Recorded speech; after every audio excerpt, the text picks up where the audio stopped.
Hey everyone, welcome back to the range. My name is Matt and it's sun's out, guns out. We've been doing a lot more shooting lately now that it's gotten warmer, and that also means a lot more body armor testing, as a lot of people have requested this particular panel. This is the Safe Life Defense Flexible Rifle Armor System. This particular model is their 10x12 panel that they just came out with. They have a vest normally that encompasses your shoulders and sides, and it weighs about 18 pounds. This particular model right here is the 10x12 variant that you can put in your own plate carrier. It may be hard to see from the camera, but what makes this panel unique is that it is rifle rated and it is flexible. If you can see from the camera here, you might be able to see the tiles as I'm flexing it. They're a bunch of little hexagon ceramic tiles that make up the strike face and allow it to be flexible, and there's probably ultra high molecular weight polyethylene behind it. It weighs 4 pounds, 2 ounces. By itself, it's kind of like a special threat plate. It's rated to stop mild steel core 7.62x39, M193 and M855. They include a little booklet with purchase that gives you all the different ballistic reports that they have from the N.I.J. labs. So for our testing today, we're going to go a little above and beyond. Now, I do like to keep some N.I.J. constants so that you guys can take away information from this test, or if you're the manufacturer, you can take away the same information, go to an accredited N.I.J. lab, have this tested, and then get a special threat rating added to your plate. So we're going to test at 45 feet, which is the N.I.J. testing distance. We test at 0 degrees. That is worst case for the armor. We use a chronograph. It's a Pro Chronopal Digital DLX. It's about 85 to 90 degrees outside today. We use this giant clay briefcase as a compressible media. This has Roma #1 plastilina. This is the actual N.I.J. clay. It was donated by Chavant. I will put their link in the description below. So if you need to refresh your clay, you can go check them out. Now, when the N.I.J. tests this, they're in an environmentally controlled chamber, and they keep that clay at a specific temperature. They have a giant steel ball that they drop so many times, I think from 6 feet, and they have to measure the divot. And if the divot is within specification, the clay is calibrated and it shows you accurate back face measurements. So because I'm out here, I can't really do that too well, so you're just going to get a representation. I also dropped this on its face 2 times because it has ceramic. Allow me a few moments to drag that 85+ pound clay briefcase down to our shooting table, and we're going to have some fun today. Since our FRAS is an in conjunction with plate, it is rated to level 3 with a level 3A backer behind it. I want to start with some 5.56 threats. I have M193 55 grain full metal jacket. I have M855 or SS109. That is a 62 grain full metal jacket. It has a conical steel tip in it and a lead core behind it. We also have M855A1, which is the Army's new enhanced performance round. It's like M855, but it has a much larger steel tip, copper core behind it. The tip is actually harder. M855 is like 49 to 52 on the Rockwell C scale. M855A1 is about 59 to 60, almost as hard as M2AP. We have a 22-inch TC compass. Now, I caught some flack in the last armor testing from HESCO on the L210 because I used a very quote-unquote uncommon barrel length. So there's enough purchase on this plate that if we get a pass-through on our 22-inch, we'll step down to the 20 or the 16 and recheck. Realistically, someone's not going to probably engage someone wearing armor with a 22-inch barrel at 45 feet. That's why it's always worst case. We also have a turbo 5.56 suppressor on there, get a little bit of extra velocity out of there. I've marked the plate. We'll take shots right in a string and see how we do. At the end, we tear down our plate and see what the guts look like. I also put a spreadsheet here at the beginning so I kind of foreshadow everything that I'm going to test at it. And now that I've done enough talking, we should start to get to shooting in case it decides to rain on me. So M193 first. This is going to be the upper left of the plate.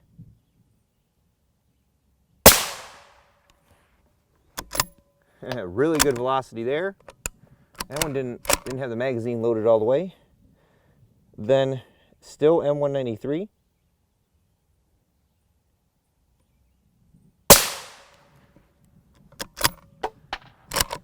Now our M855.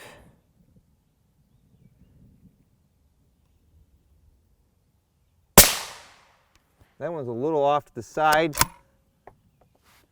That may not be a fair hit. Wow, that was a really good velocity. Now this should be M855 again.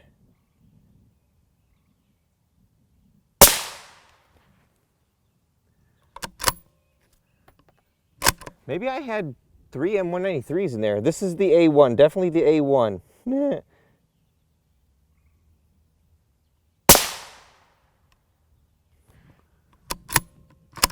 All right, I'll go make sure I didn't make any mistakes, and we'll go see what we did to this plate.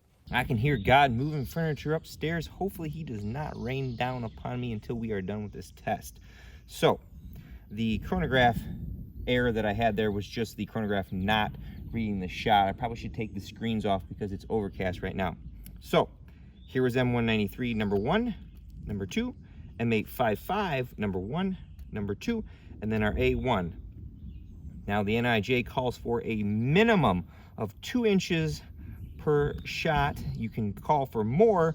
Some labs will shoot at 2 inches, some will shoot at more. We're also at least 2 inches from the edge. That is a minimum. You can shoot up to 3.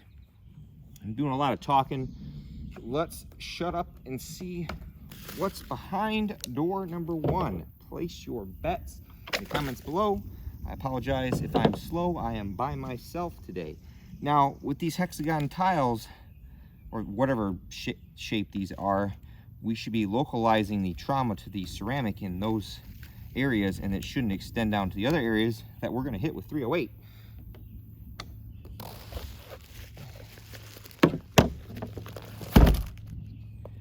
R.A.N.G.E got a penetration there. But, oh, look at that. Our 3A backer that I thought to put in there stopped it. This is just a no-name level 3A plate. Not sure what this plastic is in there. There's some foam back here, mainly polyethylene. Right, you see right there. But it stopped it. You can hear that ceramic falling in there, but it stopped it. Now M855A1 squeaked through there, but our 3A backer stopped it. I don't really see a need to test a shorter barrel length because I'm going to guess if you buy this particular system, you're going to spend a little bit extra money and put that 3A backer on here so that you get that level 3 protection. It doesn't really look like it was slowing it down any, because there's a nice clean hole there. Usually when it starts to slow it down, it deforms that hole. Back face wise, I built up a little bit of clay behind this panel so that it's somewhat flexed, so it's not completely flat, because you're not completely flat. Like I said, these numbers are just going to be rough estimations because the clay, while it's warm, is not been calibrated. So let's see here.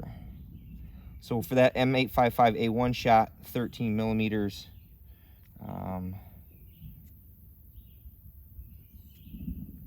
24 for the M855 shot here.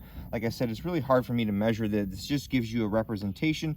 And usually for 5.56 threats, if your plate's stopping them, that back face is not significant because of the muzzle energy that you're not seeing with 5.56 versus 308. So now we need to test some 308. Now this is where it will get interesting. I'm not sure how many of the other content creators have tested the FRAS against 308. We have a 22-inch TC compass here with a JK armament rifle kit on here, so we're going to get full velocity. We have the Poonsang or PMC M80 ball. It's 145, 147 grain full metal jacket lead core round. We're going to throw 4 of these at this plate, and mainly we're looking for back face signature on this, or possibly a complete penetration. I'm not sure how thick the ceramic little tiles are in here. If they're fairly thick, they may do a good job at stopping this round. Sorry about the chronograph screen. I have a battery backup that doesn't do too well when it gets warm outside, so it died. And so I've got the laptop screen. I really should get one of those solar powered battery packs. Do I need all the zooms, to quote Mr. Hootie Hoo? All the zooms? Probably not. So this one's going to be right next to the A1 shot. Good velocity there. We'll put this one below the M855 shot.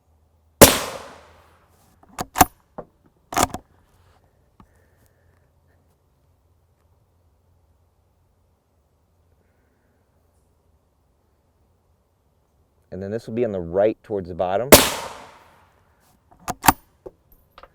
And one more.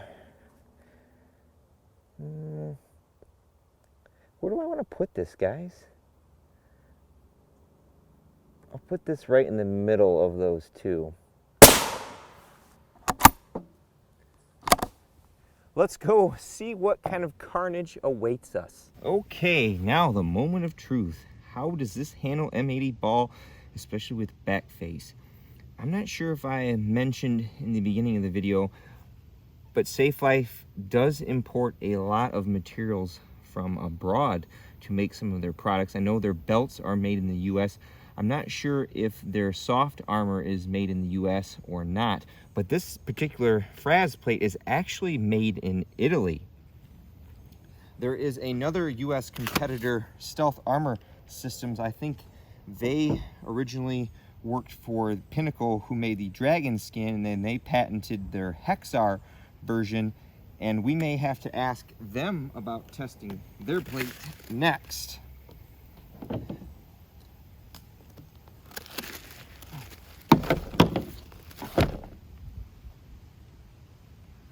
Ho! No pass-throughs, guys. Now this one down here, whoo, look at that. That's like a whoop. But these other shots, no pass-through. Now, that's a dimple there. Can you see that in the camera? Yeah, sorry about that, I'm by myself. Let's peel this high-quality 3A backer away. It's got stuff all in my clay, man. I just made this. Uh-oh, wind's picking up. But no pass-throughs. This foam is garbage. Now, this is where it gets a little interesting. That's quite the dimple there.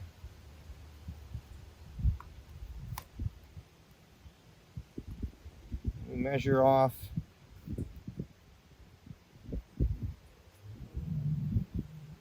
That's about 36 millimeters, this deepest one there. And like I said, if this clay were warmer, it would probably show more of an indent, and that would possibly be failing for the NIJ. This one over here, 26 millimeters. This one over here, about 38. So that's the concern with these thinner panels, especially a flexible one, is if you cut down on the amount of backing material, specifically ultra high molecular weight polyethylene or aramid fibers, then you introduce more back face to the wearer. But interesting, I'm very impressed that this fairly thin panel, I forgot to measure how thick it was, stop those rounds inside this panel. All right, last 4 shots. We're going to attempt this and see how well we do. We have our 10.5-inch SBR, got a turbo 5.56 on. We have 4 rounds of M855 A1. There may be some pauses in this video because I want to make sure I get on some what I think are good clean spots. Got a MRO up top, so not the best aiming device for ultimate precision.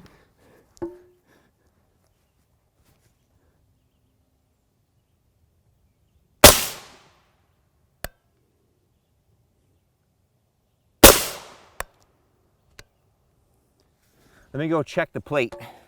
Okay, we're back. You probably can see from the camera the results better than I can.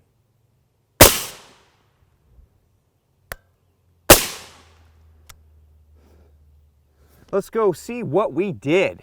All right, here is shot number 1, really close to that M855 shot, probably not considered a fair hit. Here was shot number 2, pretty close to the edge there, not 2 inches. Shot number 3 right here, I would say we are far enough away from other shots, it's a fair hit. And number 4 is right there. Let me zoom out, I am by myself. Come over here. What do you guys think? Place those butts in the comments below. I'm getting hungry, it's late. Now I took the 3A backer away just to see what kind of back face you would see. And wow, we have a little bit more localized back face. We have 1 penetration, R.A.N.G.E. That one was on the edge, but it stopped those other SBR threats. Very interesting. We'll have to see if the tiles go all the way out to the edge. I'm gonna guess based on that shot, we were literally on the absolute edge of this panel. There's a little bit of extra slack there. Now, the one thing that I am noticing about this assembly is all the ceramic is staying inside of the panel. That is a good thing. Now, it does degrade, but the more of it you can keep in here and keep together, the potential for you to take more hits, even though in real world you should take 1 hit if you get shot and get the heck out of Dodge. But it's staying together very well. I'm very interested in tearing down this plate here in a minute. We are seeing a little more back face here without the 3A backer. That's probably about 20 millimeters. I put the little gauge away because I didn't feel necessary to grab that out. But it's stopping those SBR threats. So I mean, that's a couple 100 yards out. If you fired, I think, from a 16 or 20 inch barrel, I would have to get a lab radar and figure that out.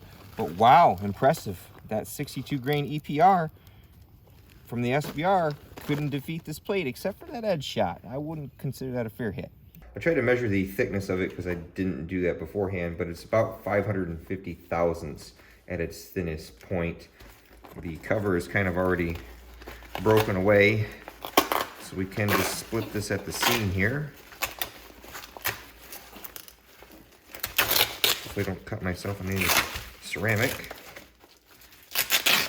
As you can see, it's all over the table.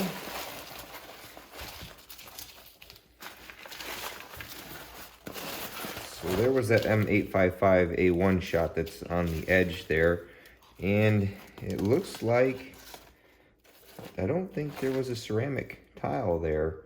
Here are our different ceramic tiles. You can see a lot of the trauma for each shot is localized to each tile only. If I can get one of these up, maybe not. Maybe this corner guy here. Let's see, thickness.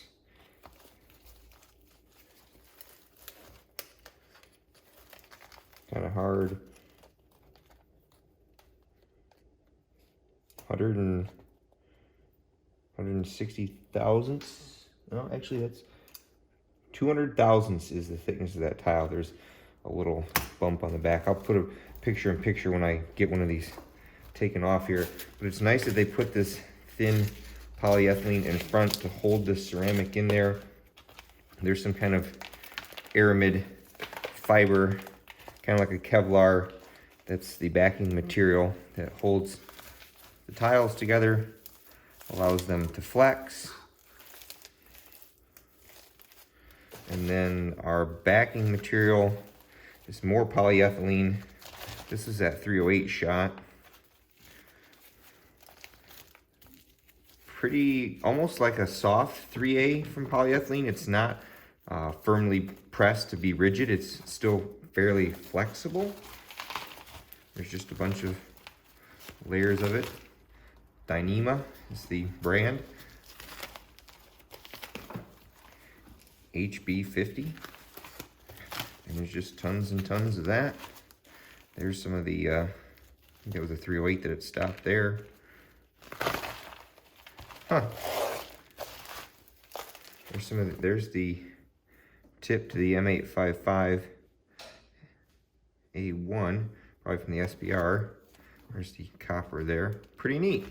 And that's about all there is to it. To borrow a line from the great Mr. Guns and Gear, all armor dies on my channel. Unfortunately, I think I let you guys down a little bit on here. The only penetration we had was from the M855A1 at the full 22-inch velocity and from the SBR on that extreme edge. Now, it did stop our M80 ball from our 22-inch barrel. We did have a little bit of what I would consider excessive backface, but the 3A backer that I'm using behind it is a no-name, pretty low-quality one. So if you're using high-quality 3A backer, you're going to see less backface. Now, I could have grabbed the SBR in 308 and threw some M80A1 at it, or my 300 Blackout, the M2AP that I have loaded in that, and it probably would have penetrated based on how thin the tiles are. Overall, I'm really impressed with this plate. I like how the construction of it keeps all of the ceramic and shrapnel, at least the best that it can, inside of the panel.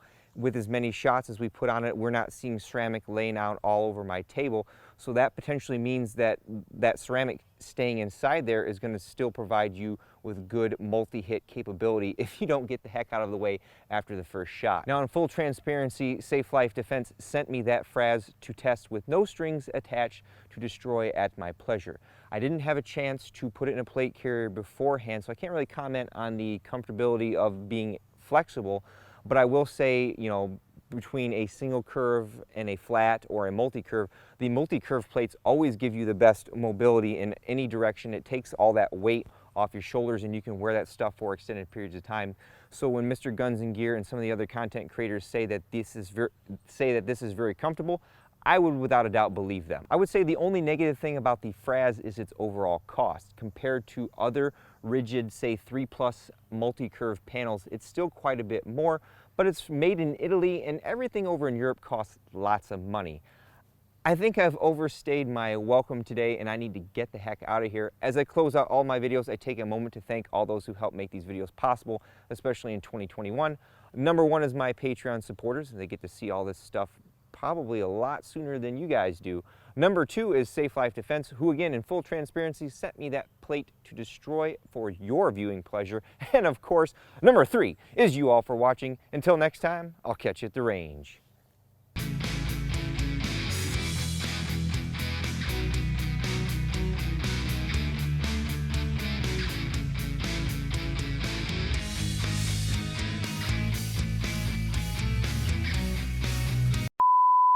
Y'all know what that logo is if you can see it. It's time to earn my keep. This is the flexible rifle armor system from Safe Life Defense. This is their 10x12 panel that they just came out with. We're really gonna torture this mother trucker today. Stay intact and they don't disperse elsewhere, so that's going to help cut down on any kind of fragmentation that someone could take from taking a shot, like, you know, you get cut in the arm or the neck or the face or something. That's really good. I like that it's very lightweight, so if you wear it in conjunction, you know, you got about a pound or a pound and a quarter with a 3A backer, you've got essentially a full level 3A. Still quite a bit more than that, but it's made in over